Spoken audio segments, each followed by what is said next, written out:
उद्धव ठाकरे स्वतःला कायद्यापेक्षा मोठे समजत असतील असा टोला ॲडव्होकेट प्रकाश आंबेडकर यांनी लगावलाय।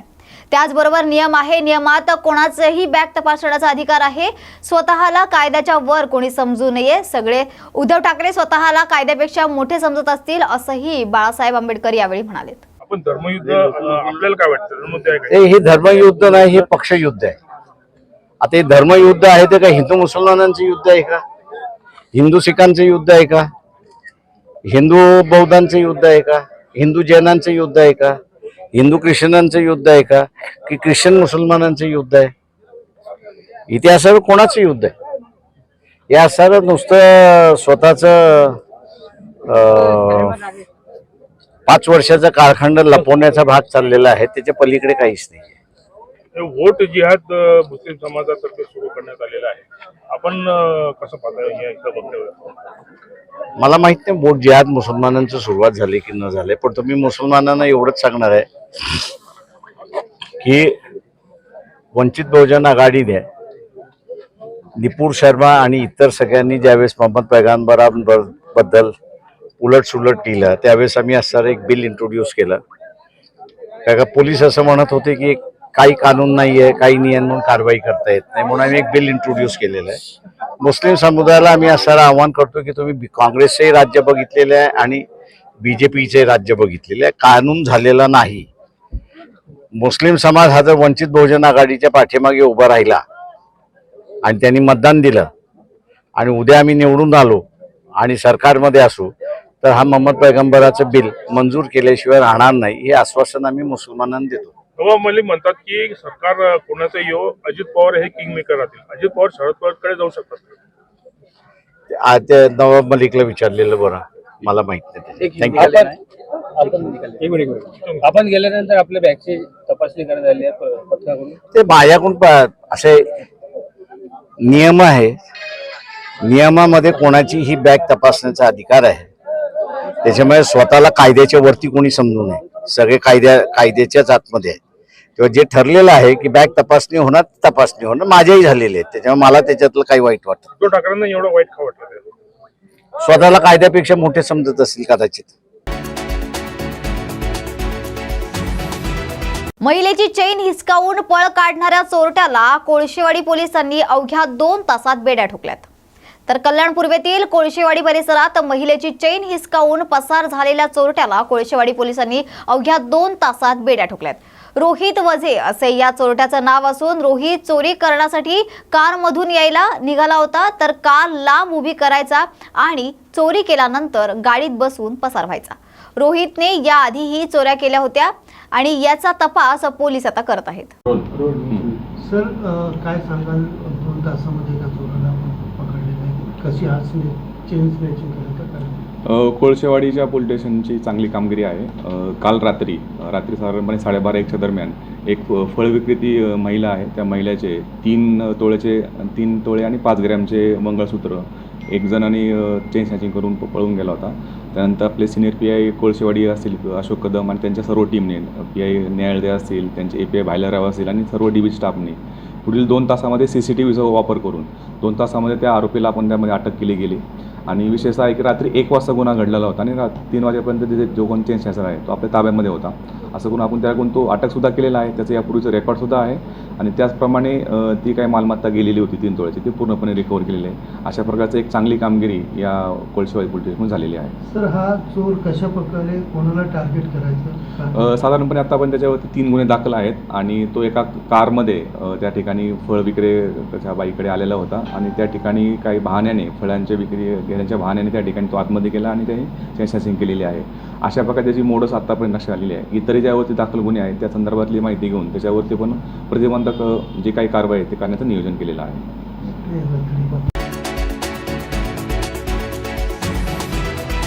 निवडणुकीत ड्रोन कॅमेऱ्यांची करडी नजर असल्याची माहिती पोलीस आयुक्त आशुतोष डुमरे यांनी दिली आहे।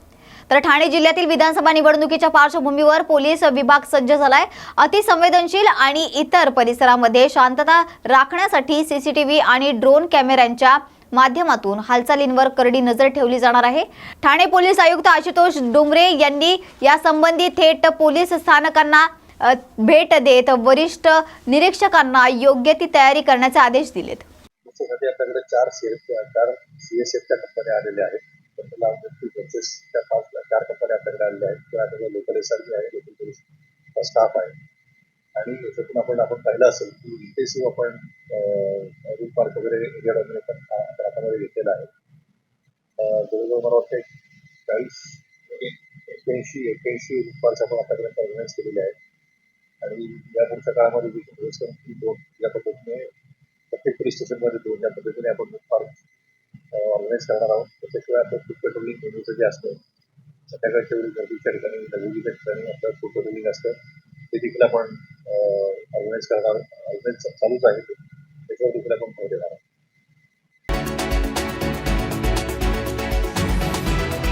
राज्यात कोणत्याही परिस्थितीत महाविकास आघाडीचे सरकार येणार असा दावा संजय राऊत यांनी केलाय. त्याचबरोबर राज्यात कोणत्याही परिस्थितीत महाविकास आघाडीचे सरकार येणार, इकडची दुनिया तिकडे होईल, पण मुख्यमंत्री म्हणून विकासाकडेच होईल. सरकारमध्ये पुण्याला स्थान मिळायचं असेल तर चंद्रकांत मोकाटे यांना निवडून द्या असं आवाहन देखील संजय राऊत यांनी यावेळी केलंय. या व्यासपीठावर बसलेले सगळेच आणि काय व्यासपीठावरील श्री रोहित टिळकजी, अंकुश काकडेजी, मोहन जोशीजी,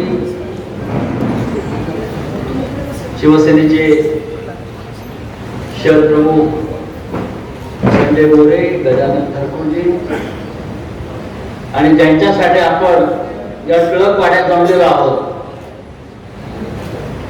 ते आपल्या सगळ्यांचे लाडके उमेदवार आमदार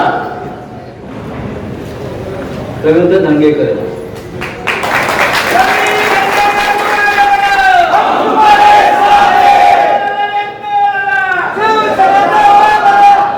महाराष्ट्राला कसबा हा मतदारसंघ माहीत झाला गेल्या काही वर्षात रवींद्रजी आपल्यामुळे. 288 मतदारसंघ आहेत. पण साधारण मला वाटतं 3 वर्षापूर्वी 2 वर्षापूर्वी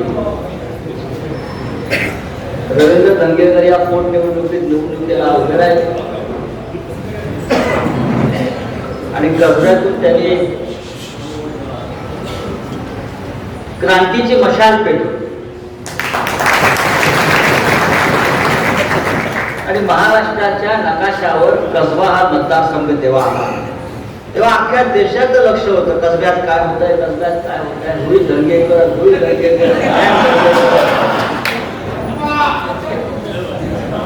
आता चौकात तिकडे कुठेतरी आहे. त्यानंतर आता ही पुढल्या 5 वर्षाची निवडणूक आहे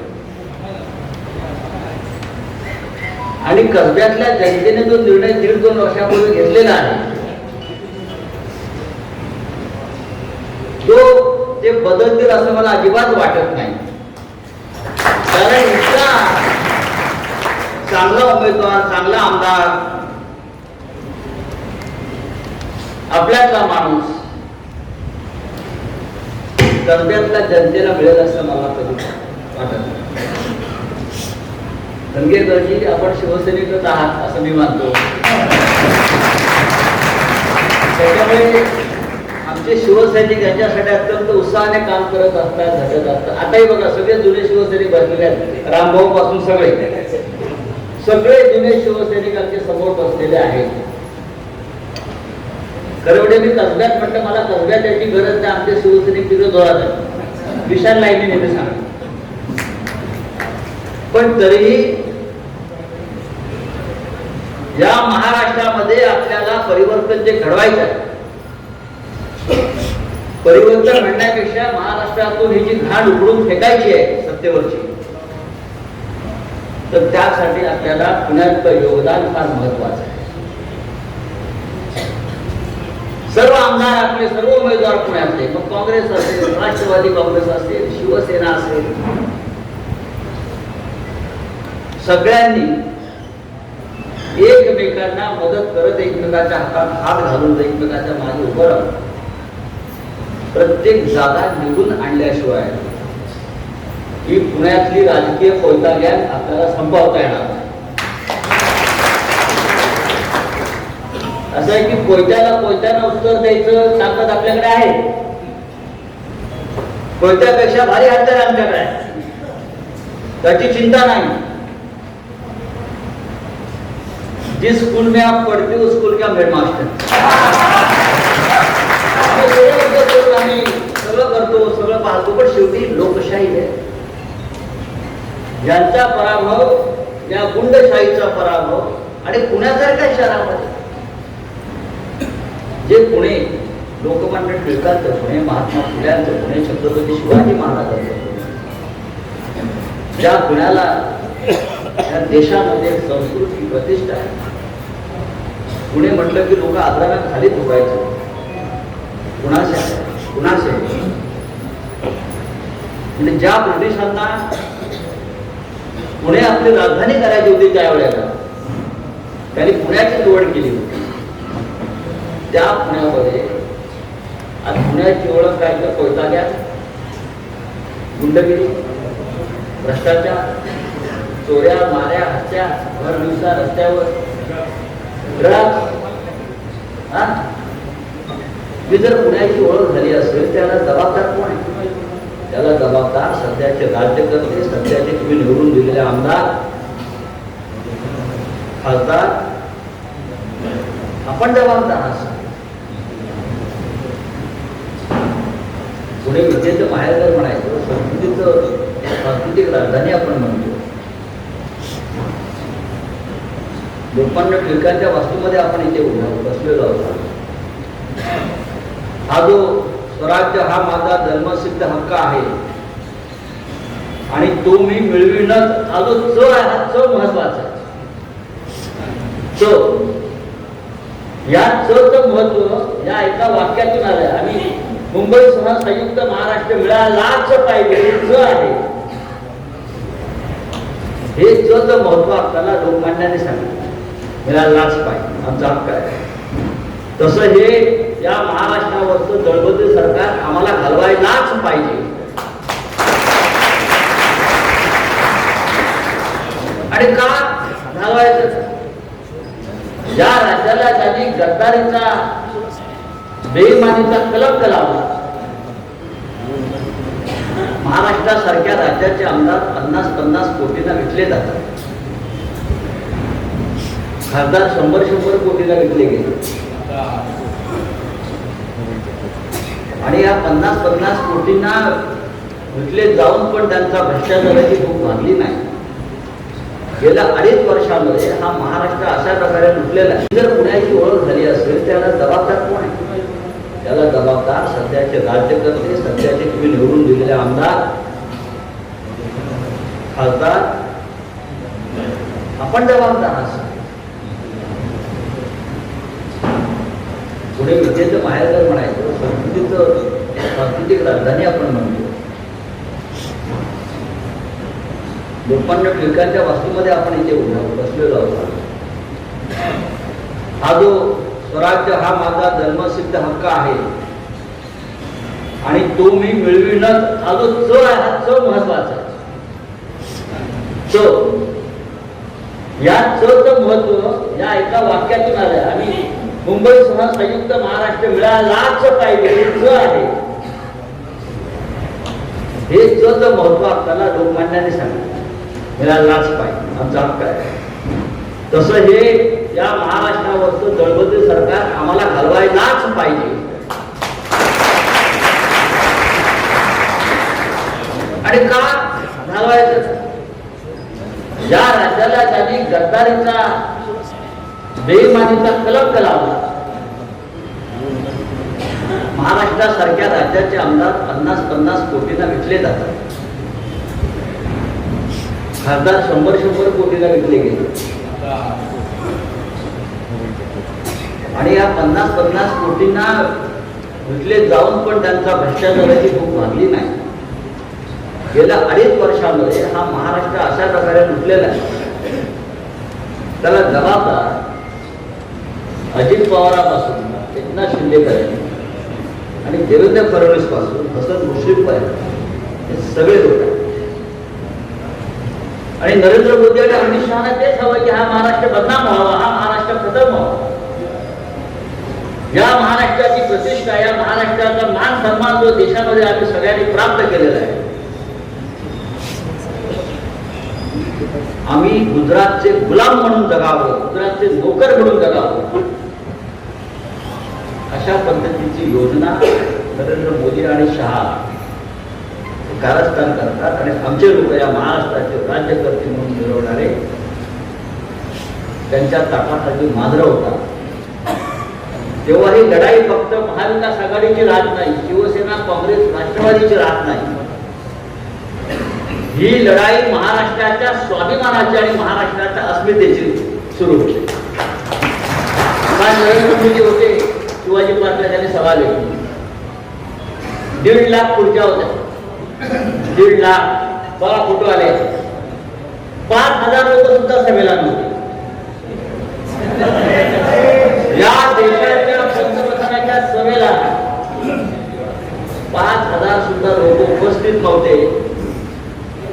याचं कारण असं आहे की या महाराष्ट्राच्या जनतेनं नरेंद्र मोदी विरुद्ध बंड पुकारलेलं आहे,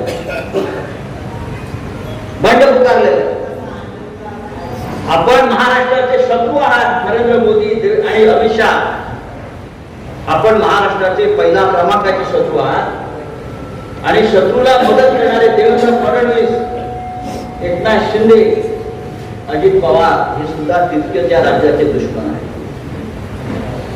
या राज्यातला उद्योग, मुंबई पुण्यातला उद्योग, नागपूरचा उद्योग, महाराष्ट्रातला उद्योग, त्याच्यामुळे हजारो लाखो तरुणांना रोजगार मिळाला असता, हे सगळे उद्योग गेल्या 5 वर्षामध्ये गुजरातला नेण्यात आले. मुंबईचं खतम करून टाकलं, मुंबईचं महत्व संपून टाकलं, पुण्याचं महत्व उद्या संपून टाकणार आहे. परवा एक उद्योग घेऊन गेले टाटा एअरबसचा. टाटा एअरबस 33,000 कोटीची गुंतवणूक नागपुरात होणार होती आणि किमान 10,000 लोकांना पहिल्या 2 वर्षात रोजगार मिळणार होता. हा तसाच्या तसा उद्योग नरेंद्र मोदी गुजरातला घेऊन गेले. आमच्या राज्यकर्त्यांना, आमच्या मुख्यमंत्र्याला लाज वाटायला पाहिजे, त्याने राजीनामा द्यायला पाहिजे होता. माझ्या राज्याचा उद्योग तुम्ही पळून घेऊन जाता आणि माझ्या तरुणांना महाराष्ट्राचा बेरोजगार करता. पुढे लाचार, कारण हे सगळे डरपोक आहेत. ईडी सीबीआयला घाबरून मोदी आणि शहाच्या तंबूत शिरलेले ही मांजरं आहे. शिवसेना का फोडली, राष्ट्रवादी काँग्रेस का फोडली, याचं कारण असं की शरद पवारांसारखे जे महाराष्ट्राचे जे टोलेगल्प नेते म्हणून आम्ही त्यांच्याकडे पाहतो. बाळासाहेब ठाकरेंची शिवसेना, ही शिवसेना बाळासाहेब ठाकरेंनी मराठी माणसाला न्याय मिळावा, महाराष्ट्राचं रक्षण करते म्हणून शिवसेनेची स्थापना आपण केली बाळासाहेब. जोपर्यंत शरद पवारांचा पक्ष आणि शिवसेना या राज्यामध्ये आहे तोपर्यंत आम्हाला मुंबई तोडता येणार नाही, महाराष्ट्र विकता येणार नाही. त्याच्यामुळे शिवसेना सोडा, राष्ट्रवादी काँग्रेस पक्ष माणसं अशा व्यापारी वृत्तीनं हा देश चाललेला. मोदीचं काय जाते आता, हे प्रचार वगैरे संपला का मोदी लगेच ब्राझीलला चालले, लगेच ब्राझील ताबडतोब. महाराष्ट्रातला झारखंडचा प्रचार संपला की त्यांचं शेड्यूल ठरलेलं आहे. ब्राझील, ब्राझील नंतर मेक्सिको, मेक्सिको नंतर मलेशिया, असं 5 देशात मोदी फिरून येणार. रशियाला तर का जातात ते माझ्याकडे प्रश्नच आहे.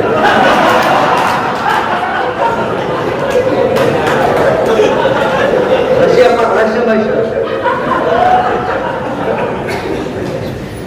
रशिया वगैरे यामधून जात असतात.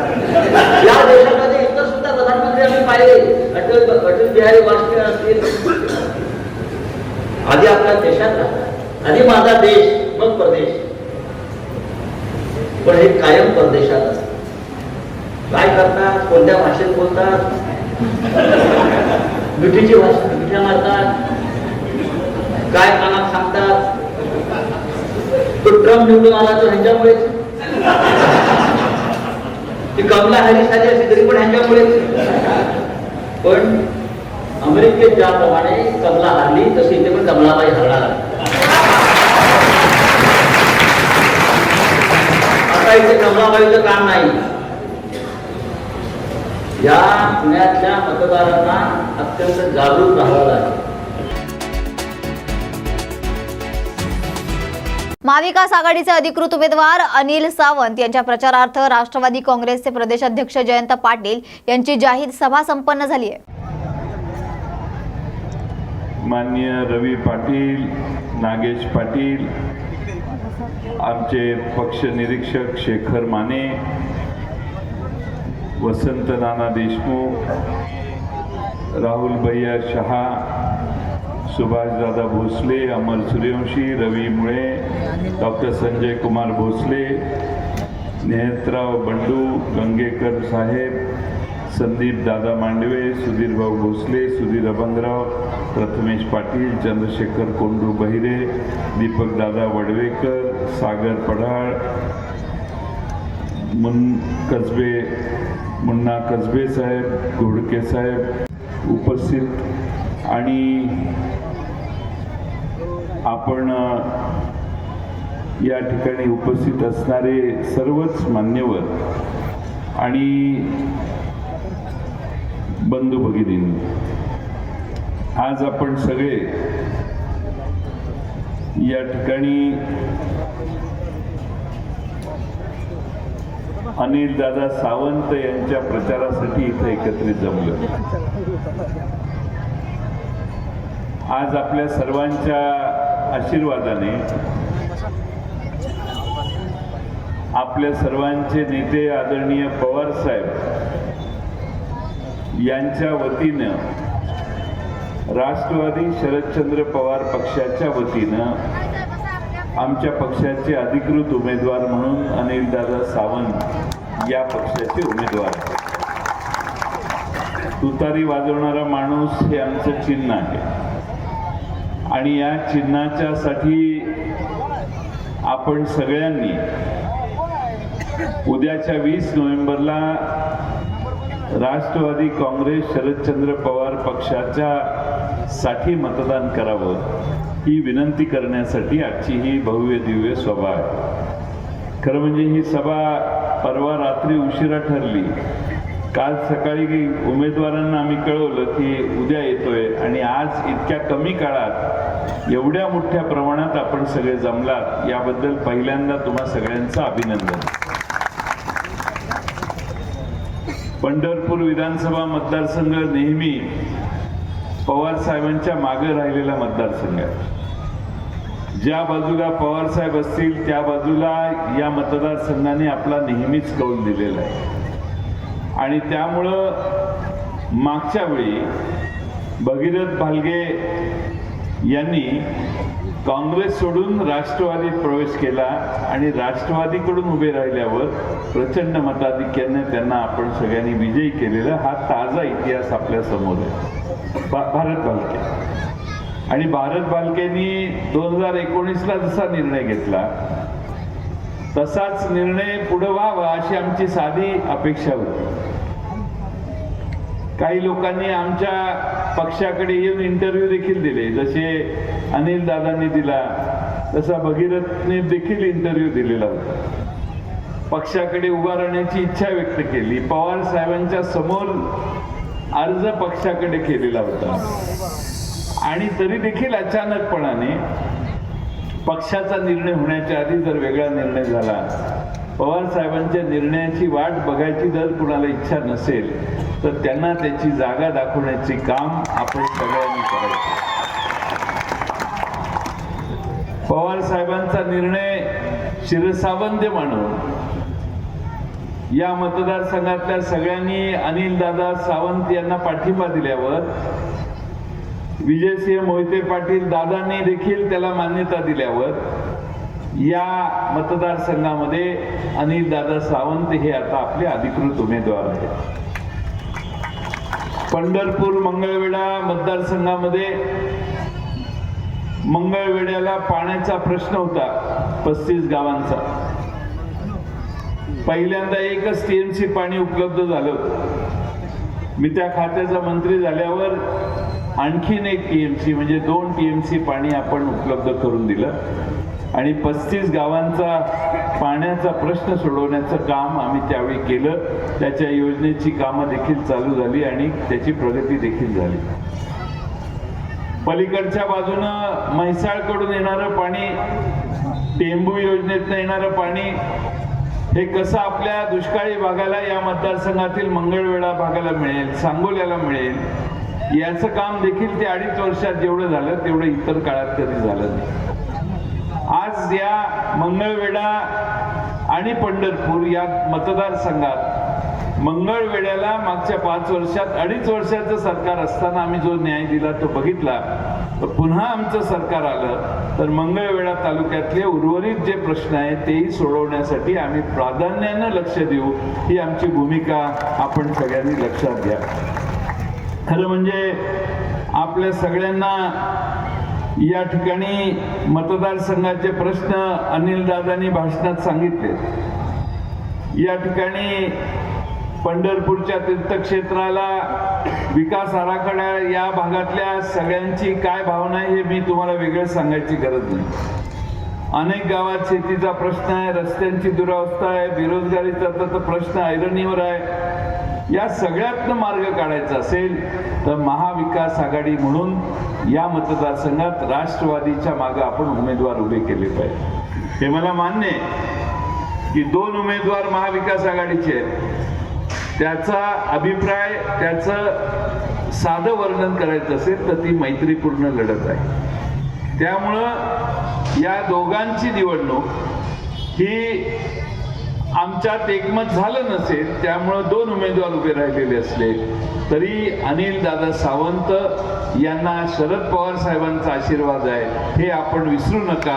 आणि म्हणून तुतारी वाजवणारा माणूस हा सगळ्यात महत्वाचं चिन्ह आपल्या सर्वांच्या समोर असावं. हिंदू मुस्लिम, हिंदू शीख, हिंदू इसाई या सगळ्यांच्यात अंतर पाडण्याचं पाप हे करतायत. आणि पाप का करतायत तर निवडणूक जवळ आली म्हणून करतायत. एक महाराष्ट्रामध्ये भारतीय जनता पक्षाचे आमदार आहेत, सगळीकडे जाऊन मोर्चे काढले आणि जे भाषण ते करायचे त्यांच्यावर गुन्हा दाखल व्हायला पाहिजे. पण ते म्हणायचे की माझा बॉस सागर बंगल्यात बसलाय. म्हणजे राज्याच्या गृहमंत्र्यांकडे अंगुली निर्देश करून तो बाबा सगळ्या महाराष्ट्रभर फिरून आला.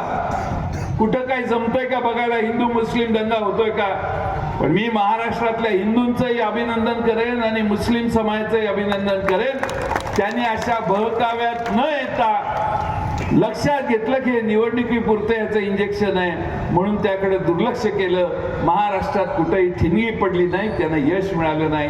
हे आपल्या सामाजिक सर्वधर्म समभाव, आम्ही एकप्याने राहण्याची आपली सामाजिक प्रवृत्ती महाराष्ट्राची जी आहे त्याकडं याचं सगळ्यांचं श्रेय जातं असं मला वाटतं. खरं म्हणजे आपण सगळ्यांनी थोडासा अभ्यास केला पाहिजे की आपण आपल्या देशामध्ये काय काय खरेदी करतो. आपण शेतकरी समुदायातले. आता या भारतीय जनता पक्षाने बियाणांच्यावर कर लावलाय, खतांवर कर लावलाय, औषधांवर कर लावलाय. सोयाबीनच्या उत्पादनाचा खर्च आमचा 5 आणि 6 हजार रुपये येतो, पण सोयाबीनला हे दर देऊ शकले नाही. हीच परिस्थिती कापसाची आहे. कापसाचा दर खाली जायला लागला, वर जातोय म्हटल्यावर यांनी 22 लाख गाठी आणल्या, कापसाचा दर खाली जायला लागला. कांद्याची हीच परिस्थिती आहे. ऊसाचा दर वाढला असता पण ज्यूस टू इथेनॉल हा रूट आहे हा यांनी बंद केला, नाही तर आमचा साखरेचा दर वाढला असता आणि 5-50 रुपये जास्त शेतकऱ्यांच्या पदरात पडले असते. त्यामुळे ह्यांचा फंडा एकच आहे, शेतकऱ्यांच्या उत्पादनाचा जर दर जास्त दिला शेती उत्पादनाला, शेतीमालाला, तर भारतात महागाई वाढते. आणि जर हे दर कमी ठेवले तर महागाई कमी होते. स्टीलचा दर वाढला ह्यांना महागाई वाढते वाटत नाही, सिमेंटचा दर वाढला ह्यांना महागाई वाढते असं वाटत नाही. बाकीच्या सगळ्या गोष्टींचे दर वाढले तरी महागाई यांना वाढली असं वाटत नाही. हे महाराष्ट्राचं आणि भारतातल्या शेतकऱ्यांचं दुर्दैव आहे. आणि म्हणून मित्रांनो, माझी आपल्याला कळकळीची विनंती आहे, आपण सगळे छत्रपती शिवाजी महाराजांच्या विचारावर, शाहू फुले आंबेडकरांच्या विचारावर श्रद्धा ठेवून काम करणारी लोक आहोत. या भागामध्ये विजयसिंह मोहिते पाटील साहेबांचे वडील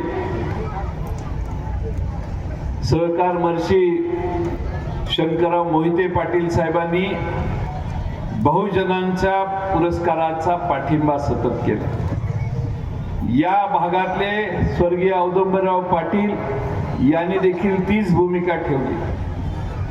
स्वर्गीय यशवंतराव चव्हाणांच्या कुशीतनं तयार झालेले महाराष्ट्रातले त्यावेळचे सगळे नेते हे शाहू फुले आंबेडकरांचा विचाराचा पुरस्कार करत राहिले.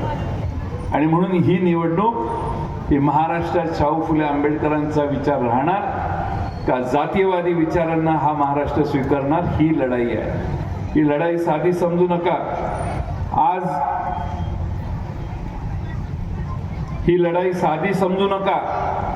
आज आपण एक विधानसभेचा आमदार निवडणार नाहीये.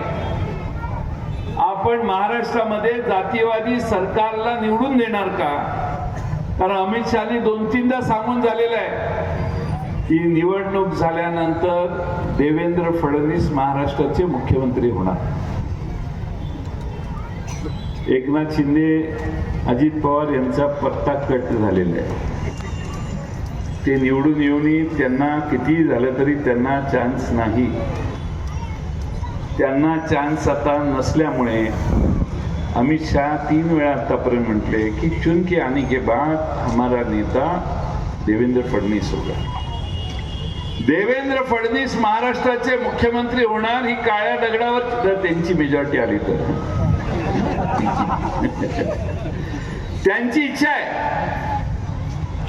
एकनाथ शिंदे हा त्यांचा चेहरा नाही आहे, अजित पवारांचा तर विषयच नाही. पण देवेंद्र फडणवीस हे खरा त्यांचा चेहरा आहे. देवेंद्र फडणवीसांच्या नावानं हे मत मागायला महाराष्ट्रभर आज निवडणुका करतायत.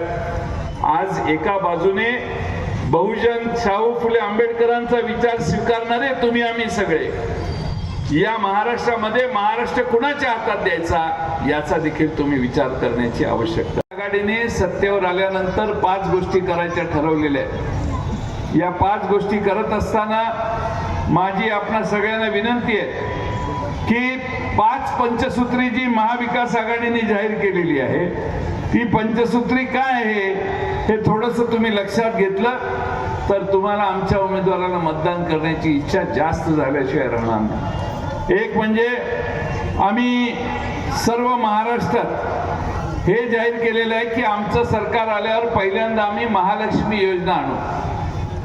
सगळ्या भगिनींसाठी आहे महालक्ष्मी योजना. म्हणजे महिन्याला आम्ही आमच्या महाराष्ट्रातल्या गरीब भगिनींना 3,000 रुपये महिन्याला देण्याची व्यवस्था करू. एसटीनं प्रवास मोफत महाराष्ट्रात महिलांना. कर्जमाफी उद्धव ठाकरेंचं सरकार होतं त्यावेळी 2 लाखापर्यंत केली. आमचं सरकार आल्यानंतर आम्ही कर्जमाफी 3 लाखापर्यंत करू. हे देखील सगळ्या महाराष्ट्रातल्या शेतकऱ्यांनी लक्षात घ्यावं. मोदी साहेबांनी लोकसभेच्या आधी एक गॅरंटी काढलेली 5 लाख रुपयाची आरोग्याची. तुम्हाला जर कुठं दवाखान्यात जायचं असेल तर ते कार्ड दाखवलं मोदी साहेबांच्या गॅरंटीचं तर 5 लाखापर्यंतचा खर्च ते हॉस्पिटल तुमचा स्वतः करेल आणि सरकारकडून पैसे मागेल. परंतु आज दुर्दैवाने आपण एक लक्षात घ्या की इथं मी असे प्रश्न बऱ्याच सगळ्याच मतदारसंघात विचारले. इथंही प्रश्न विचारतो. इथं कोणी आहे का की मोदी साहेबांचं कार्ड घेऊन हॉस्पिटलमध्ये गेला, पुण्याच्या रुबी हॉल हॉस्पिटलमध्ये गेला, 5 स्टार हॉस्पिटल, किंवा मुंबईच्या ब्रिज कँडी हॉस्पिटलमध्ये गेला आणि कार्ड दाखवलं आणि उपचार केले आणि हॉस्पिटलनं सांगितलं नाही नाही मोदीचं कार्ड आहे, तुला आम्ही बिल लावत नाही, आम्ही सरकारकडून घेतो, 4 लाख रुपये तुझे माफ. असा कोण आहे का इथं? असेल तर हात वर करा. भाजपच्या माणसाला फायदा मिळाला असेल तरी सांगा. आपलं काय, आपण भाषण तो मुद्दा इथं थांबवू शकतो. महाराष्ट्रात ही 47-48 माझी सभा आहे.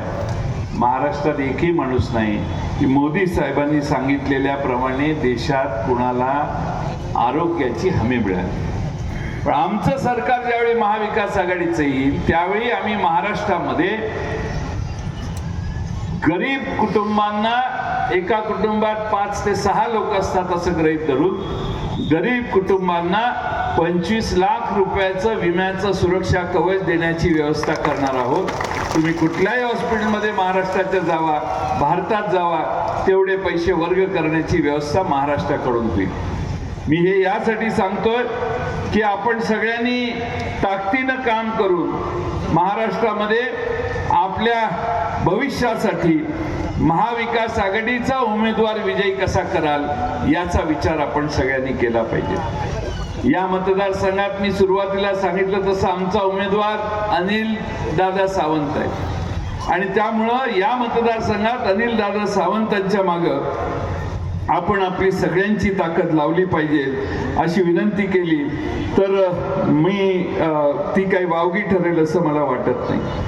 खरं म्हणजे भारतीय जनता पक्षाला महाराष्ट्रात आता पराभव दिसायला लागले आणि पराभव दिसायला लागल्यामुळं महाराष्ट्रामध्ये भारतीय जनता पक्ष वेगळ्या मार्गाने चाललाय. अमित शहा सांगतात बटेंगे तो कटेंगे. दिल्लीत राज्य कोणाचं आहे? भाजपचं आहे. महाराष्ट्रात राज्य सध्या कोणाचं आहे? भाजपचं आहे. मग त्या हिंदूंना घाबरत आहे का? तुम्ही राज्यकर्ते, तुमच्यात काही दम नाही का? बटेंगे तो कटेंगे, बटेंगे तो कटेंगे, सगळ्या गावावर हिंडायला लागलेत आणि म्हणतात बटेंगे तो कटेंगे. अरे ही 18व्या शतकातली घोषणा आहे. 18व्या, आता 21व्या शतकात आहे. आता घोषणा पाहिजे बडेंगे तो बडेंगे. इथे भारतीय जनता पक्ष आणि चाललोय आपण 21व्या शतकात. हे सनातनी पद्धतीनं वागून महाराष्ट्र मागे नेण्याचा प्रयत्न करणारी काही लोक आहेत. महाराष्ट्राला 18व्या शतकात नेण्याचा प्रयत्न बटेंगे तो कटेंगे ही घोषणा देऊन महाराष्ट्राला मागे नेण्याचं काम ते तिकडचा तो उत्तर प्रदेशचे मुख्यमंत्री, त्यांचं नाव काय, योगी आदित्यनाथ. ते योगी आदित्यनाथ यांनी मुंबईत येऊन बटेंगे की कटेंगे, बटेंगे तो कटेंगे घोषणा करायची आणि तुझा निम्मा उत्तर प्रदेश मुंबईत येऊन नोकरी करतोय. त्याला काय कोण धक्का लावत नाही आणि तिकडे इकडे येऊन सांगतोय बटेंगे तो कटेंगे. काय कापत बसायचं तिकडे का, इकडे काय संबंध आहे? पण महाराष्ट्रात हिंदू आणि इतर समाजात वाद निर्माण करण्याचं काम करण्याशिवाय यांना मतं मिळत नाहीत असा यांचा समज झाला. उभे आहे त्या भारतीय जनता पक्षाने आपल्या सर्वांच्या समोर मागच्या 10 वर्षात अनेक प्रश्न उभे केले. एक म्हणजे बेरोजगार तरुणांची संख्या महाराष्ट्रात का वाढली? 21 ते 35 वर्षाच्या वयोगटामध्ये 30% बेरोजगारी आहे. याचं पाप भारतीय जनता पक्षाच्या, देशाच्या आणि राज्याच्या धोरणात आहे असं मला वाटतं. दिसेल तो प्रकल्प गुजरातला एकनाथ शिंदे यांनी गुजरातचं मांडलिकत्व स्वीकारलेलं आहे अशी आजची परिस्थिती महाराष्ट्राची आहे. एखादी कारखानदारी गुजरातला महाराष्ट्रात येणारी गेली तर ही तोंडातनं बरं पण काढत नाही. खासदार या महाराष्ट्रातले अनेक प्रकल्प, 17 प्रकल्प राज्याच्या बाहेर गेले, त्याची यादीमध्ये प्रकाशित झाले. आमच्या महाराष्ट्रातले प्रकल्प गुजरातला जातात. फॉक्सकॉन प्रकल्प गेला, 1.5 लाख पोरांच्या हाताला काम मिळालं असतं. काल परवा मोदी साहेबांनी टाटा एअरबस, टाटा आपली पुण्यातली, एअरबस फ्रान्सची महाराष्ट्रात प्रकल्प येणार होता, तो यांनी पळवला. काल परवा बडोद्याच्या शेजारी नरेंद्र मोदींनी टाटा एअरबस प्रकल्पाचं उद्घाटन केलं. भूमिपूजन नाही, उद्घाटन. 21-22 हजार कोटीची गुंतवणूक झाली. 7-8 हजार पोरांना नोकऱ्या पण लागल्या. तुम्ही मला म्हणाल की हे काय सांगताय आम्हाला, आमचा काय संबंध आहे? तुमचा संबंध असा आहे की दरडोई उत्पन्नात 2099, 2001, 2, 3, 4 अगदी 13-14 सालापर्यंत महाराष्ट्र भारतामध्ये दरडोई उत्पन्नात दुसऱ्या, तिसऱ्या, चौथ्या क्रमांकावर असायचा. गुजरात आपल्यालाही खाली होतं. पण जेव्हा महाराष्ट्रात मुख्यमंत्री म्हणून देवेंद्र फडणवीस झाले 14 साली आणि नरेंद्र मोदी साहेब दिल्लीला झाले, त्यानंतर फक्त 2 वर्षात यांनी महाराष्ट्राची एवढी वाट लावली की गुजरात महाराष्ट्राच्या वर कधी गेला कळलं नाही. 16 सालापासून गुजरात महाराष्ट्राच्या वर गेलाय. आज भारतात महाराष्ट्राचा नंबर 11वा लागतो. दरडोई उत्पन्न म्हणजे गुजरातची माणसं आपल्यापेक्षा मित्रांनो श्रीमंत झाली. पंढरपूरच्या माणसाचं उत्पन्न, महाराष्ट्रातल्या माणसाचं उत्पन्न गुजरातच्या लोकांच्या पेक्षा ॲव्हरेज सरासरीनं कमी झालं. आपला महाराष्ट्र गुजरातच्या मागं गेला. मागे नेण्याचं पाप हे महाराष्ट्राच्या सध्याच्या सरकारचं आहे. आणि म्हणून पहिलं म्हणजे जे गुजरातला जातं, अनेक कार्यालय महत्वाची गुजरातला यांनी नेली, त्याच्या विरोधी एकनाथ शिंदे, देवेंद्र फडणवीस, अजित पवार तोंडातून शब्द काढू शकत नाही. यांची ताकदच नाही. दिल्लीला आवाहन करण्याची ताकद नाही आणि गुजरातला कार्य म्हणण्याची ताकद नाही. नाशिक भागातलं पाणी थोड्या दिवसानं गुजरातला वळवतील, फार लांब गोष्ट नाही. इलेक्शन झालं की हाच उद्योग करणार आहेत भाजपचं सरकार, त्यांचं महाराष्ट्रात सरकार आलं तर. आणि म्हणून भारतीय जनता पक्षाच्या उमेदवाराचा पराभव करणं हे तुमच्या माझ्या दृष्टीने सगळ्यात महत्वाचं.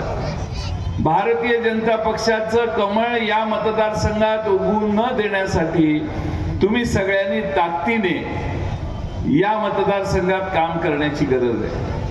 आज जसा उद्योग परराज्यात चालला तसा या देशाच्या सकल उत्पन्नात महाराष्ट्राचा वाटा नेहमी 15% असायचा.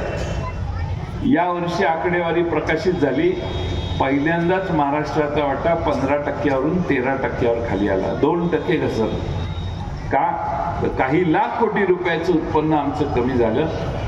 इतर देशातल्या राज्यांचं उत्पन्न वाढत असताना आम्ही त्या स्पर्धेत कमी पडायला लागलो असा त्याचा अर्थ आहे. म्हणजे या देशामध्ये महाराष्ट्र आता दरडोई उत्पन्नात 11व्या नंबरला आहे.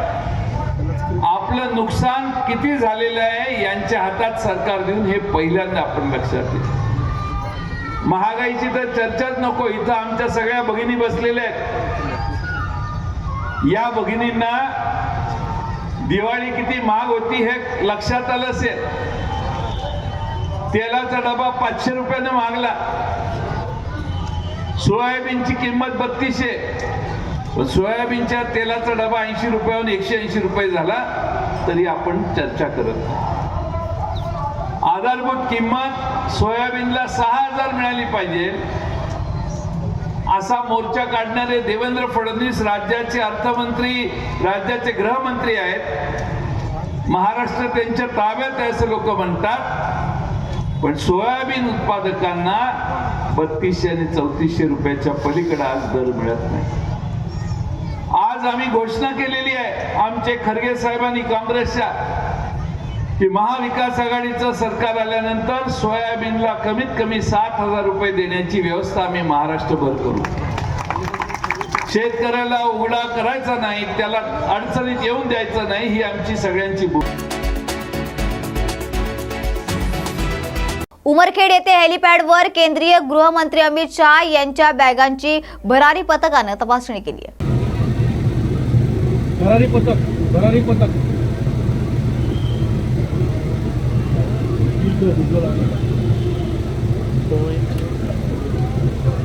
सदर पाहणीमध्ये आपल्याला त्यांचे जे वापरातले वस्तू होते त्या व्यतिरिक्त दुसरी कोणतीही वस्तू आपल्याला काही आढळली नाही आहे. सर त्याच्यामध्ये नियमानुसार जे गाईडलाईन होते त्यानुसार आपण सर्व त्या पद्धतीने पाहणी केलेली आहे. त्यामध्ये कोणतीच गोष्ट आपल्याला सापडलेली नाही. काय नाव तुमचं? नितीन पवार.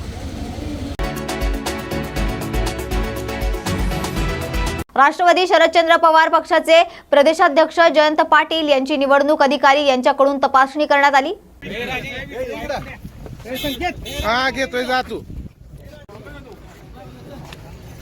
एक थोडं इकडे थोडस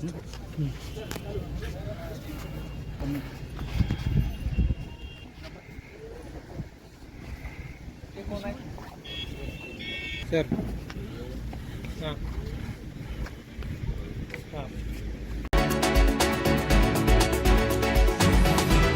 बारामती युगेंद्र पवारांच्या आई शर्मिला पवार, खासदार सुप्रिया सुळे यांच्या कन्या रेवती सुळे यांनी गुरुद्वारमध्ये गुरु नानक जयंती निमित्त जाऊन दर्शन घेतलंय.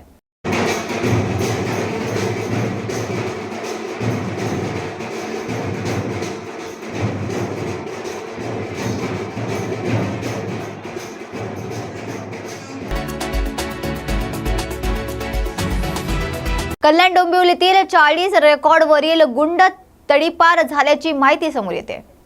तर कल्याण डोंबिवलीतील विधानसभा निवडणुकीच्या पार्श्वभूमीवर कायदा सुव्यवस्था अबाधित ठेवण्यासाठी मोठी पोलीस कारवाई करण्यात आली आहे. कल्याण पोलीस उपायुक्त अतुल झेंडे यांनी दिलेल्या माहितीनुसार परिसरातील 8 पोलीस ठाण्याच्या हद्दीत रेकॉर्डवरील 40 गुन्हेगारांना तडीपार करण्यात आले. विधानसभा निवडणुकीच्या आचारसंहितेच्या अंमलबजावणीसाठी कल्याण पोलिसांनी ठोस पावले उचलली आहेत. 8 पोलीस ठाण्यांच्या हद्दीत कायदा सुव्यवस्थेचं उल्लंघन करणाऱ्या आणि गंभीर गुन्हेगारी पार्श्वभूमीवर असलेल्या 40 गुन्हेगारांना तडीपार करण्यात आले. निवडणूक आचारसंहिता 15 ऑक्टोबरपासून जाहीर झाल्यापासून पूर्णपणे परिमंडळ 3 मध्ये आतापर्यंत आपण 40 जे रेकॉर्डवरचे गुन्हेगार आहेत त्यांना हे केलेले हद्दपार केलेला आहे. आणि त्याचप्रमाणे जवळजवळ 1400 असे जे लोक आहेत ते प्रतिबंधक कारवाई करण्यासारखे अशावरती आतापर्यंत केलेले. अजूनही आमच्याकडे जवळजवळ 300 ते 400 लोकांच्या वरती कारवाई करणं आमचं बाकी आहे. पण आतापर्यंत 40 गुंडांना आपण पूर्ण आपल्या झोन 3 मधून कल्याण डोंबिवलीमधून आतापर्यंत हद्दपार केलेला आहे. अजूनही त्याबद्दलची कारवाई सुरू आहे आणि ज्यांच्यावरती गुन्हे दाखल असतील अशा सर्व लोकांच्या वरती कारवाई करण्यात येईल. देवा भाऊ 2 करोड रोजगार दे ना भाऊ असा टोला कन्हैया कुमार यांनी भर सभेत फडणवीसांना लगावलाय. तर देवा भाऊ या देवेंद्र फडणवीस यांच्या नावावरून 2 करोड रोजगार दे ना भाऊ, कब से मांग रहे हैं भाऊ, ये तुम्हारा वादा है भाऊ, तुम्हारे बड़े वाले भाऊ का वादा है भाऊ, मोदी जी का वादा है भाऊ असा टोलाही त्यांनी यावेळी लगावलाय. और धर्म बचाना इतना अगर जरूरी है तो मैं आपसे बस निवेदन ये करना चाहता हूं कि धर्म बचाने की इस मुहिम में आपके भी घर के लोग हमारे साथ चलेंगे ना. ऐसा तो नहीं होगा कि किसान का बच्चा, गरीब का बच्चा, दलित का बच्चा, आदिवासी का बच्चा, पिछड़ा का बच्चा, किसान का बच्चा, गरीब लोगों का बच्चा धर्म बचाएगा और आपका बाल बच्चा ऑक्सफोर्ड में जाकर के पीएचडी करेगा. You know this burger looks like very tasty. बताइए, आप कह रहे हैं हमको संस्कृति बचाने के लिए और आपके बच्चे जो है वो अमेरिका की सड़कों पर घूम रहे हैं, यूरोप और लंदन की सड़कों पर घूम रहे हैं. ये बेईमानी मत कीजिए. धर्म बचाना अगर इतना जरूरी है तो सब मिल करके बचाएंगे. आप भी बचाइए, आपका बेटा भी बचाए, आपकी बेटी भी बचाए, सब लोग मिल करके धर्म बचाएंगे. यह प्रश्न जब मैंने किया तो भाजपा का एक नेता बोला मित्र है, लेकिन मोदी जी योगी जी को तो बेटा बेटी नहीं है. तो हमने कहा भतीजा तो है, जैसा हमारे साथ धर्म बचाने चलेगा. चाचा जब कह रहे हैं कि धर्म बचाना है तो भतीजा चलेगा. ऐसा तो नहीं होगा ना कि भतीजा जो है बीसीसीआई में बैठ करके आईपीएल पे टीम बनाएगा और हमको कहेगा कि आप ड्रीम 11 पर टीम बनाएंगे. बताइए, गली गली क्रिकेटर बनाना था आईपीएल से, गली गली जुआरी बना करके घुमा रहा है लोगों को. पहले गांव में पीपल के पेड़ के नीचे लोग ताश खेलते थे और सट्टा लगाते थे. आजकल तो बढ़िया एसी में रूम में बैठ करके अलग अलग बड़ा बड़ा शहर में ऑफिस बना करके कह रहा है कि ऑनलाइन जुआ खेलो. हे नौजवानों, पहचानो अपनी शक्ति को. आप उस मिट्टी के नौजवान हो जिस मिट्टी पे शहीद आजम भगत सिंह पैदा हुआ. 23 साल की उम्र में जब आप रात को 12 बजे कहते हैं ना आई लव यू टू, उस उम्र में 23 साल की उम्र में अंग्रेजों के खिलाफ लड़ते हुए हंसते हंसते फांसी के फंदे को चूम लिया और फांसी पे चढ़ गया.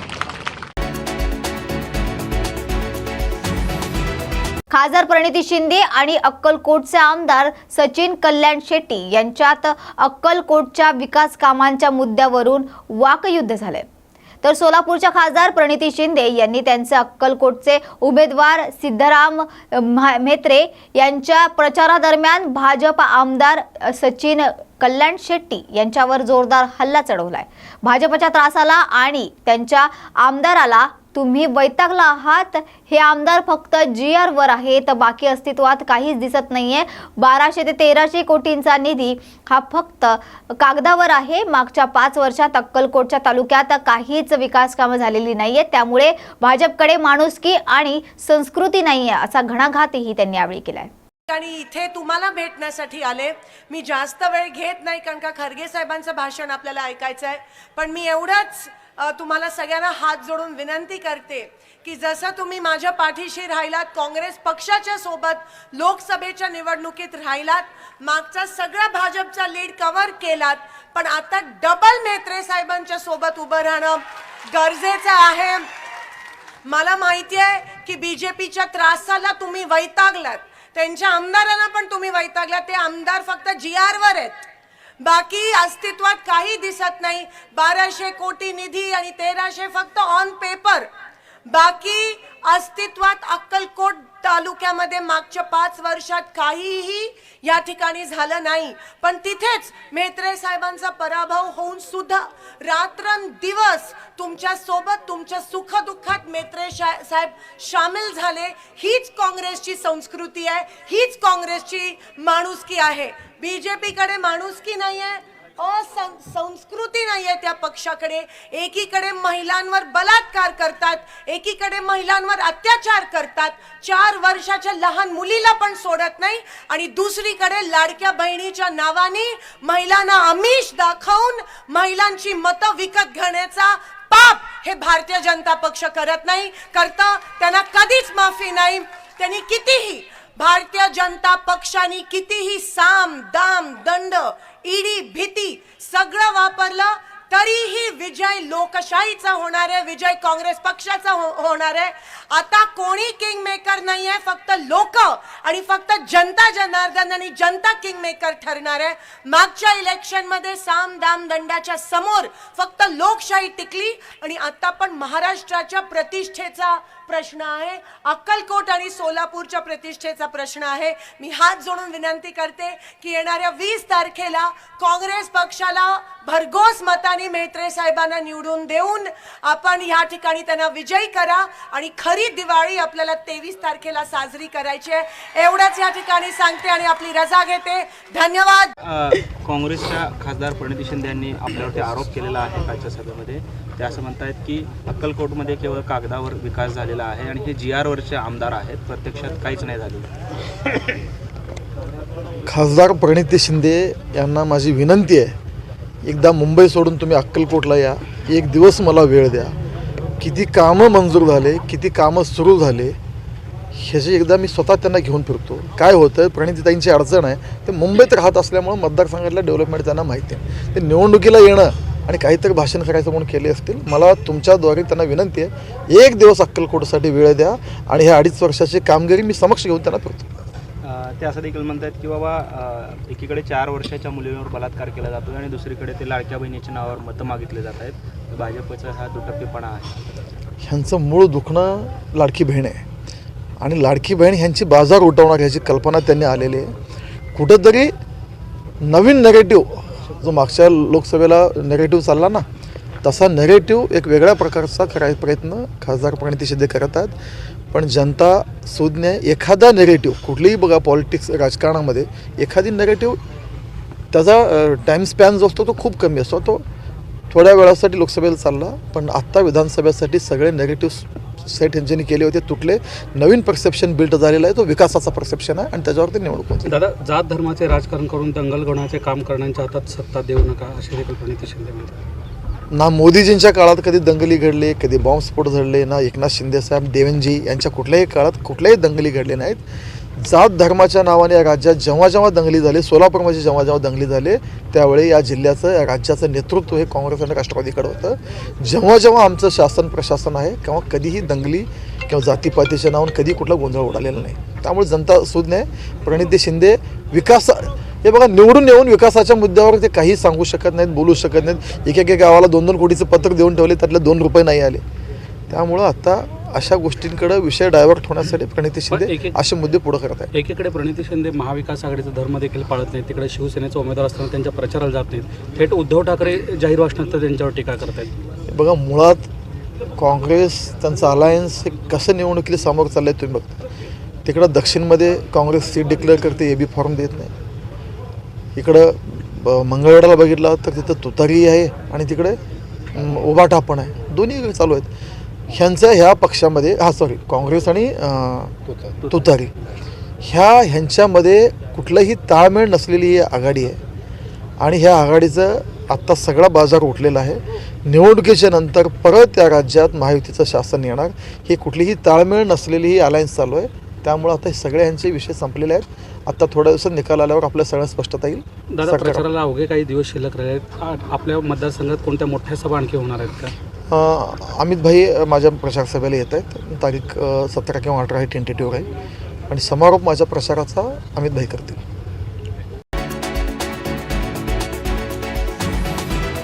शेठ है तो सेफ है असा महाविकास आघाडीचे उमेदवार कैलास गोरंट्याल यांनी नारा दिलाय. तर जालना विधानसभा मतदारसंघाचे महाविकास आघाडीचे उमेदवार कैलास गोरंट्याल यांची आज जालना शहरातील शनी मंदिर, गांधी चमन, मस्तगड मार्गे भव्य प्रचार रॅली काढण्यात आली. यावेळी गांधी चमन येथे गोरंट्याल यांनी क्रांतीज्योती सावित्रीबाई फुले आणि महात्मा गांधी यांच्या पुतळ्यास पुष्पहार घालून अभिवादन केले.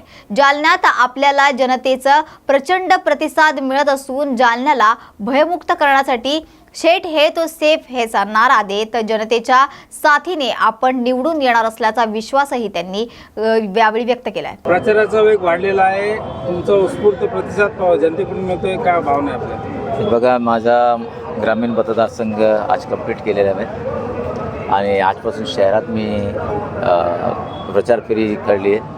आज संध्याकाळी एक फार मोठी सभा इथं आमचे भैया महावीर भैया धक्का ही घेतात आहे आणि त्यासाठी आमचे नेते सचिन पायलटची उपस्थिती राहणार आहे. प्रचाराचा वेग आता सुरू होता, कारण 4 दिवस शिल्लक आहे. मला वाटतं की 18 तारखेला प्रचार संपणार आहे, 18 की 19ला, म्हणजे 3च दिवस आपल्या हातात आहे. ठीक आहे, मेहनत करतो आहे आणि जनताची साथ आहे, निवडून येईल. साथ मनाने मिळती आहे. लोक ओपन येत नाही, कारण एक भयपूर्ण वातावरण या लोकांनी केलेले आहे आणि दम धट्ट्या. आता आम्हाला तर सोडा, कार्यकर्त्यांना सोडा, आता विजय सकलेच्या जे रामविचारचे पत्रकार आहे त्यांना दमाला, जगमित्रचे जे आमचे काय ना म्हणतात भुतेकर त्यांनाही दमाला. माझ्यापेक्षा ज्यांना विजय सकलेचा नंबर असेल पत्रकाराचा किंवा जगमित्रीवाल्याचा नंबर असेल, आपण त्यांना विचारून बघा की हा काय काय दम देतो. आणि गुंडागर्दी वाढलेली आहे आणि याला भयमुक्त करावंच लागेल याला. आणि आज आम्ही तेच बोलतो, कैलास सेठ है तो सेफ है. वंचित उमेदवार दिलीप राठोड यांच्या प्रचारार्थ सुजात आंबेडकर यांची सभा झाली. तर हदगावमध्ये वंचित बहुजन आघाडीचे उमेदवार दिलीप राठोड यांच्या प्रचारार्थ वंचितचे युवा नेते सुजात आंबेडकर यांच्या जाहीर सभेचं आयोजन करण्यात आलं. या सभेला तालुक्यातील वंचितचे कार्यकर्ते मोठ्या संख्येने आले होते. मागासलेला वंचित समाज आता पेटून उठला आहे, कारण प्रस्थापित समाज आपल्या आरक्षणात येऊ पाहत आहे. त्यामुळे हा समाज यावेळी क्रांती घडवणार अशी प्रतिक्रिया वंचितचे उमेदवार दिलीप राठोड यांनी व्यक्त केली आहे. वंचित बहुजन आघाडीचा वंचित बहुजन आघाडीचा बाळासाहेब आंबेडकर आप संघर्ष करो, हम तुम्हारा साथ. विनंती करतो की जर आपल्या ताटात काही पडत नसेल तर यांच्या खानावळीवरती लाईनी लावणं बंद करू. विजयाच्या दिशेने वाटचाल चालू आहे का? या ठिकाणी हा जो मागासलेला समाज आहे हा पेटून उठलेला आहे. कारण का, जो प्रस्थापित समाज आहे, तो प्रस्थापित समाज आमच्या आरक्षणामध्ये भागीदारी बनू पाहत आहे. म्हणून इथला जो काही समाज आहे हा समाज पेटून उठला आहे आणि तो नक्कीच यावेळेस क्रांती करणार आहे. विरोधकांना माझं आवाहन आहे की त्यांनी आमच्या लोकांना आमिष दाखवू नये आणि आमची लोक पण आमिषाला बळी पडणार नाहीत. तुम्ही कितीही पैसा होता, तुम्ही कितीही धनसंपत्ती या मतदारसंघामध्ये होता, ते त्याला जुमानणार नाही आहे. भिवंडी ग्रामीण विधानसभेत भाजप बंडखोर स्नेहा पाटील यांनी अखेर महायुतीला पाठिंबा दिलाय. तर भिवंडी ग्रामीण या विधानसभा मतदारसंघात महायुती आणि महाविकास आघाडीमध्ये तुल्यबळ लढत होत असतानाच भाजपात समर्थित स्नेहा पाटील यांनी अपक्ष उमेदवारी अर्ज दाखल केला होता. तेव्हापासून या मतदारसंघातील समीकरण बदलणार असल्याची चर्चा सुरू झाली आहे. उमेदवारी अर्ज मागे घेण्याच्या वेळेत स्नेहा पाटील यांनी उमेदवारी मागे न घेतल्यानं शिवसेना शिंदे गटात विद्यमान आमदार शांताराम मोरे यांच्या अडचणीत वाढ झाली होती. आज केंद्रीय माजी राज्यमंत्री कपिल पाटील, शिवसेना नेते प्रकाश पाटील यांच्या उपस्थितीत स्नेहा पाटील यांनी महायुतीचे उमेदवार शांताराम मोरे यांना पाठिंबा देत असल्याचं माजी केंद्रीय राज्यमंत्री कपिल पाटील यांनी म्हटलंय. बघा, स्नेहा पाटील हिने माघार घेणं किंवा भारतीय जनता पक्षाने महायुतीचे उमेदवार शांताराम मोरे यांच्या कामाला लागणं ही काय शांताराम मोरेंची गरज नाही किंवा भारतीय जनता पक्षाची गरज नाही किंवा राष्ट्रवादीची नाही. ही गरज आहे महाराष्ट्राची. त्या महाराष्ट्रामध्ये महायुतीचं सरकार आलं पाहिजे आणि महाराष्ट्रामध्ये महायुतीचं सरकार आणण्यासाठी सन्माननीय मुख्यमंत्री एकनाथ शिंदेसाहेब यांच्या नेतृत्वामध्ये आदरणीय उपमुख्यमंत्री देवेंद्र फडणवीस साहेब, आदरणीय अजितदादा पवार हे तिघही नेते प्रचंड मेहनत घेत आहेत आणि त्यांच्या मेहनतीला फळ यावं याच्यासाठी भिवंडी ग्रामीणमधूनही हात वर करणारा आमदार हा गेला पाहिजे. कारण आपल्याला शेवटी हा निर्णय करण्याची आवश्यकता आहे की आपल्याला स्थगितीचं सरकार पाहिजे की प्रगतीचं सरकार पाहिजे. मागच्या 2.25 वर्षामध्ये एकनाथ शिंदेसाहेब यांच्या नेतृत्वामध्ये महाराष्ट्रामध्ये जे विकासाची घोडदौड सुरू आहे, देशाचे प्रधानमंत्री नरेंद्र मोदी यांच्या आशीर्वादाने सरकार आल्यानंतर डबल इंजिनचं सरकार ह्या महाराष्ट्राला लाभलेलं आहे आणि डबल इंजिनच्या सरकारच्या माध्यमातून ही विकासाची घोडदौड अशीच चालू ठेवण्याच्यासाठी खऱ्या अर्थाने महाराष्ट्राची गरज म्हणून महायुतीचं सरकार येणं हे गरजेचं आहे आणि त्यामध्ये भारतीय जनता पार्टी काय, शिवसेना काय, राष्ट्रवादी काय या सगळ्यांनी आपलं आपलं योगदान देणं हे गरजेचं आहे. आणि म्हणून स्नेहा पाटील यांनी शांताराम मोरे यांना आपला पाठिंबा जाहीर केलेला आहे. अनेक लोकांनी तिचे स्टेटस ठेवले होते. तिने स्वतः सगळ्यांशी संवाद साधून ते स्टेटस तिने सांगितलं की ते काढा, आपल्याला आता शांताराम मोरे यांचं काम करायचं अशा प्रकारच्या सूचना तिने सगळ्या कार्यकर्त्यांना दिलेल्या आहेत. स्नेहा पाटील यांनी जो मोठं मन करून आणि या ठिकाणी महायुतीचे उमेदवार शांताराम मोरे यांना पाठिंबा जाहीर केलेला आहे. हे त्यांनी उपमुख्यमंत्री देवेंद्र फडणवीस साहेब, मुख्यमंत्री एकनाथजी शिंदेसाहेब, अजितदादा पवार आणि खास करून माजी केंद्रीय मंत्री कपिल पाटील साहेब, महायुतीचं महाराष्ट्रात सरकार यावा त्यासाठी सगळ्यांनी मिळून स्नेहा पाटीलला विनंती केलेली आहे. आणि स्नेहा पाटीलच्या बद्दलचं एकदम प्रभावी आणि कर्तृत्व असलेली एक उमेदवार म्हणून तिच्याकडं या पूर्ण विधानसभेमध्ये सगळ्यांनी पाहिलं गेलं आणि म्हणून या ठिकाणी तिने जे काय महायुतीला पाठिंबा, महायुतीचे सरकार यावा म्हणून जो मनाचा मोठेपणा दाखवलेला आहे त्याच्याबद्दल मनापासून तिला मी धन्यवाद देतो. दुसरं असं आहे का या ठिकाणी आपल्याला सगळ्यांना हे पाहायला भेटेल का ह्या मतदारसंघामध्ये भारतीय जनता पक्ष नंबर 1ला आहे. भारतीय जनता पक्षाची ताकद आहे या मतदारसंघामध्ये. सेकंड याच्यामध्ये आहे श्रमजीवी आणि नंतर शिवसेना आहे. त्याच्यामुळं महायुतीचं उमेदवार निवडून आणण्यासाठी सन्माननीय माजी केंद्रीय मंत्री कपिल पाटील साहेब यांनी ही जी निवडणूक आहे ही त्यांनी स्वतः पुढे येऊन लीड करत आहेत. आणि नेत्यांच्या मुख्यमंत्री, दोन्ही उपमुख्यमंत्री देवेंद्र फडणवीस साहेब, शिंदेसाहेब, अजितदादा पवार यांच्या नेतृत्वाखाली या ठिकाणी होत असलेली निवडणूक सन्माननीय केंद्रीय मंत्री माजी कपिल पाटील साहेब यांच्या नेतृत्वाखाली महायुती ही 100% ग्रामीणची विधानसभा जिंकणार. देव, देश, धर्म रक्षणासाठी आदिनाथ संप्रदायाकडून जम्मू काश्मीरच्या लाल चौकापासून कन्याकुमारीपर्यंत हिंदुत्वाचा प्रचारासाठी यात्रा काढली आहे. तर हिंदू सभा जातीपातीमध्ये वाटला गेला आहे. आमचा मुख्य उद्देश आहे जाती तोडू आणि हिंदू जोडू. हा उद्देश घेऊन आम्ही ही हिंदू जनजागृती यात्रा काढली, अशी माहिती कक्कीराम महाराज यांनी दिली आहे.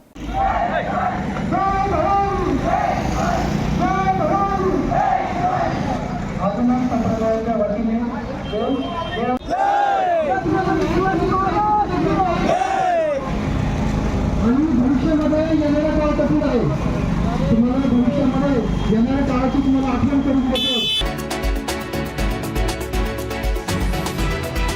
महाराष्ट्र नवनिर्माण सेनेचे बेलापूर विधानसभेचे उमेदवार गजानन काळे यांनी संदीप नाईक आणि मंदा म्हात्रे यांनी त्यांच्या आमदारकीच्या काळात नवी मुंबईसाठी कोणतं असं ठोस काम केलं आहे, नेमका कोणता विकास केला आहे, हे दोघांनी या खुल्या चर्चेत येऊन सांगावं असं आवाहन मनसेचे उमेदवार गजानन काळे यांनी केलंय।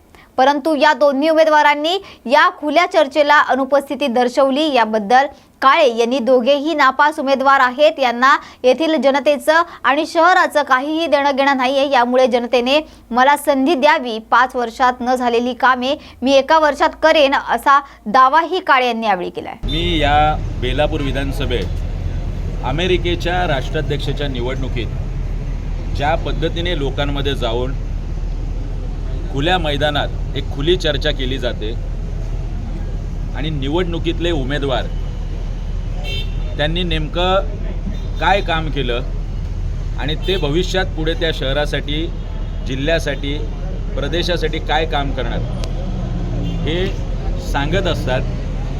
त्याच पद्धतीचा एक अनुभव प्रयोग करायचा आम्ही नक्की प्रयत्न केला।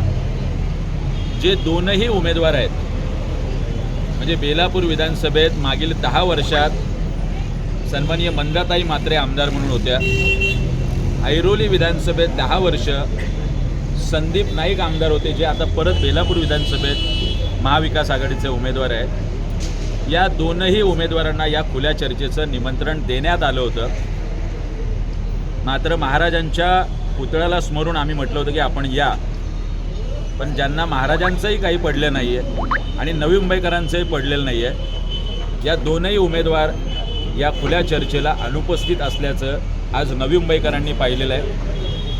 शिक्षण, आरोग्य, रोजगार, प्रकल्पग्रस्तांचे विषय असे विविध विषय घेऊन आम्ही आमच्या जाहीरनाम्यात, कर्तव्यनाम्यात मांडले। त्या प्रश्नावरती आम्ही काम केले। सिडकोचा प्रश्न असेल, कामगारांचा प्रश्न असेल, अशा विविध प्रश्नांवरती आम्ही 800 ते 1000 कोटी रुपये गेल्या 5-10 वर्षात नवी मुंबईकरांचे वाचवले। मात्र 10-10 वर्ष मिळूनसुद्धा संदीप नाईक आणि मंदाताई म्हात्रे यांना नवी मुंबईकरांसाठी ठोस असं काही करता आलेलं नाही। महानगरपालिकेची केलेली कामं ही आमदाराची कामं म्हणून दाखवायची आणि नवी मुंबईकरांना आत्तापर्यंत बोलतापा देण्यात आला आहे, पण एकही गव्हर्नमेंट मेडिकल कॉलेज नाही, गव्हर्नमेंट इंजिनिअरिंग कॉलेज नाही। या विविध प्रश्नांवरती हे काम करत नाही। आज या खुल्या चर्चेतून यांच्या अनुपस्थितीने हे दाखवून दिलेलं आहे। हे दोनही नापास उमेदवार आहेत। नवी मुंबईकरांनी एक संधी महाराष्ट्र नवनिर्माण सेनेला, राजसाहेबांना आणि मला द्यावी। निश्चितपणे 25 वर्षात जे काम झालेलं नाही ते पुढच्या वर्षभरात आपल्याला पाहायला नक्की मिळेल। जे अपक्ष उमेदवार देणारे यांना का बोलवणार नाही? ते प्रशासकीय अधिकारी काम केलं चालतं लोकांनी नाही। हे बघा, काय पालिका आयुक्त आहेत, त्यांनी आयुक्त असताना केलेली कामं मुळात त्यांनी आता जाहीरनाम्यात दाखवणं हेच संकेत नाही आहे, कारण ते टॅक्सपेअरच्या पैशातून झालेली कामं आहे। एवढा संकेत, एवढा नियम ते खूप मोठे सन्माननीय आहेत, त्यांना कळायला पाहिजे, पण तरीसुद्धा ते कळत नाही आहे। ते अत्यंत डेस्परेट झालेत। शिंदे गटातून साहेबांना तिकीट मिळालं नाही, मग त्यांनी तुतारीचे बॅनर लावले। तुतारीच्या बॅनरचं पेस्टिंग पण सुकत नाही, तर तेवढ्या संदीप नाईकांनी बोली जास्त लावून, त्यांनी कमी सांगितलं असेल तर यांनी 25 करोड लावली आणि जयंत पाटलांनी सौदेबाजी केली आणि तिकीट त्यांना दिलं। जबाबदारी यांची आहे, ज्यांना 10-10 वर्ष लोकप्रतिनिधी म्हणून नवी मुंबईकरांनी संधी दिली। त्यामुळे मला वाटतं या दोघांना मी बोलवलं आहे। माजी पालिका आयुक्त 2014ला उभे राहिले, 14 ते 24 त्यांनी काही कामं केली नाही। अपक्षांना बोलवायचं तर मला 15 अपक्षांना बोलवावं लागलं। बरं, अपक्षांना नवी मुंबईकरांनी मतं देऊन कुणाचं बोलवणार? उद्या हे राहणार आहेत की नाही त्या पक्षात माहीत नाही। तर मला वाटतं हा मुद्दाच गौण आहे। खरी उत्तरं नवी मुंबईकरांना ह्या 2 उमेदवारांकडून पाहिजे। खरी उत्तरं नवी मुंबईकरांना गजानन काळेंकडून पाहिजेत। 10 वर्षात मी काय काम केलं आहे हे मी आज नवी मुंबईकरांना प्रत्यक्ष सांगितलेलं आहे। पार्ट 2चा जो उल्लेख आहे तो लवकरच आपल्याला। तर या होत्या आजच्या महत्त्वाच्या घडामोडी। अशाच महत्त्वाच्या घडामोडींसाठी पाहत रहा न्यूज मराठी 24/7, नवा भारत, नवा विचार।